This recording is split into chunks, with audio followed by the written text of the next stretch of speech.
Some viewers may find the following video disturbing. Viewer discretion is advised. Welcome everyone. Today we're going to be talking about the Pied Piper of Pasadena, Part 2. This is the story of Dean Corll. Now when we last left off, we had talked about on August 8th, 1973, Elmer Henley would take the Houston Police Department to Southwest Storage and would take them to Storage Shed Unit number 11. And there they would uncover 8 bodies. They would continue digging on August 9th, 1973. And by noon, the smell of the rot that was coming from the soil was very strong, combined with the Texas sun that was beating down on top of the windowless shed. By noon of that day, they would find 2 more bodies, one being completely castrated, and his private parts would actually be put in a plastic bag beside the corpse's head. The other one would actually have his genitals chewed in half. As I said before, the Texas sun was making the smell inside the shed almost unbearable. The excavation team and detectives would make regular breaks to go outside to get fresh air and to vomit. And even some detectives would begin kicking in the walls to make holes so they could bring in fresh air to no avail. They would actually start taking apart the 1971 Chevrolet Camaro they found in the back and start bringing it outside into the open area. And after they would uncover the 1971 Camaro, they would uncover 2 more bodies. They would both have identification cards. One would have Donald Waldrop and the other one would have Jerry Waldrop. One would be 15 and the other 13. And even more disgusting was they would later find out that these 2 children had been buried there for at least 2.5 years. They would also find 2 more bodies at the entrance of the shed. One would be an American flag swimming trunks with a peace sign tank top on, and he would actually be killed execution style with a small caliber pistol. And the other one, it would seem that he had been beaten to death by having his chest and ribs caved in by repeated kicking. Detectives were completely disgusted by the events of what they uncovered at storage shed number 11, and it made them wonder what else they were going to find through Elmer Henley, because this was their first stop and they had already uncovered 17 bodies and they still had 2 more places to go to.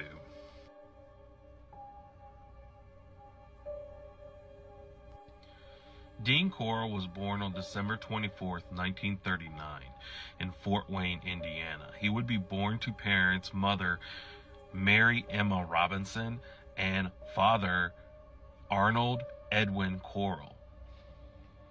It is said that Arnold was a very strict, serious, joyless person, whereas Mary was markedly very defensive of her children. And it is also said that Mary and Arnold would often argue.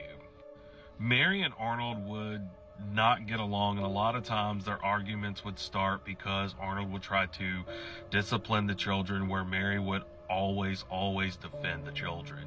And they were always at each other's throats. In 1942, they would have a second child and call him Stanley Wayne Corll. And by 1946, the 2 would actually file for divorce. After the divorce, Arnold would actually be drafted into the United States Air Force and station him in Memphis, Tennessee. And Mary, not wanting her kids to grow up without a father, would actually take her trailer in Fort Wayne, Indiana, and relocate it to Memphis, Tennessee. And there, Mary and Stanley and Dean would try to be somewhat of a family. It is said that Arnold and Mary were constantly on again and off again, not really staying together very long. It is said that Dean growing up was a very shy, serious child and would often isolate him around everyone and would not interact with a lot of his peers. Mary would go and suggest that it was probably because of her and Arnold's failed relationship attempts. But looking back at it, Arnold was not the culprit, and I really believe that Dean was starting to show early signs of psychopathy. But even though Dean would isolate himself and not involve himself around his peers, he would, however, show a concern for the well-being of not only his brother Stanley, but his mother Mary as well. Dean would also suffer an arrhythmic fever that would go undiagnosed for years. And when he was 7 years old, his doctor would actually spot a heart murmur, which would actually make the doctor force Dean not to engage in any physical activities. It was so bad that he would actually restrict him from even attending PE classes. And because of his heart murmur, Dean would not be around kids even more, and this would also isolate him even more than he already was. Arnold and Mary would actually get remarried in 1950 and move to Pasadena, Texas, which is actually a suburb of Houston, Texas. But the marriage would be short-lived and they would be divorced by 1953. During the divorce hearing, Mary would attain custody of both Stanley and Dean Corll, and the divorce was granted on amicable grounds. It is also said that Dean and Stanley would still remain in contact with their father Arnold. Almost immediately after the divorce, Mary would actually marry a door-to-door clock salesperson by the name of Jake West. And it hasn't been confirmed, but looking back during the divorce with Arnold, Mary was a stay-at-home mom where Arnold worked.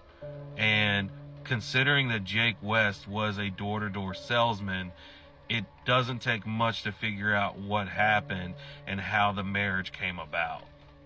Once they would get married, they would move to the small town of Vidor, Texas. Now, not much is really said about Vidor other than the fact that it was a very small moonshining town. The only thing that can be really said about Vidor is it has gone down in history as the town with the most hate in America. And considering we're talking about the 1950s, you can pretty much take a wild guess what they're implying. Shortly after the divorce in 1954, Dean would start attending Vidor High School. It's not really said a whole lot about high school.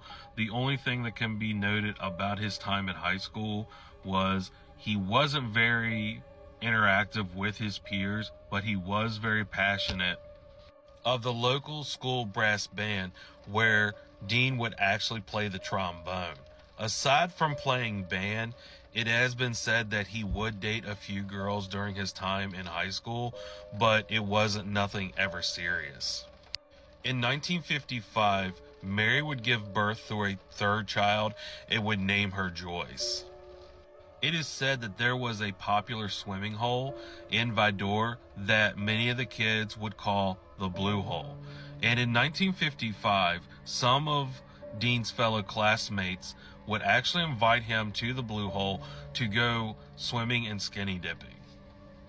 There would be a local Blue Hole in Vidor that many of the children would often go to. And one particular day, some of Dean's classmates would actually invite him over to go skinny dipping, and he would actually go. It's not said when, but many people have said that they believe this is the time where Dean had realized that he was attracted to boys or men or the same sex. And during this time of skinny dipping with the boys of his class, he would actually have his heart and his pulse spike, and because he had a heart murmur, he would actually faint. And when they took him to the doctors to ask what had happened, when he had told the doctor about the skinny dipping with the fellow classmates, the doctor would actually restrict him from doing stuff from that ever again. Looking back at Dean's childhood, I'm actually pretty stunned considering the fact that for the most part, he had a fairly good childhood growing up. When you learn about the things that Dean does later on in life, you almost want to expect him to have almost an abusive, domineering parent, kind of like Ed Kemper's mother. But he had a fairly good childhood, and all things considered, It's kind of mind-blowing considering the choices he made later in life.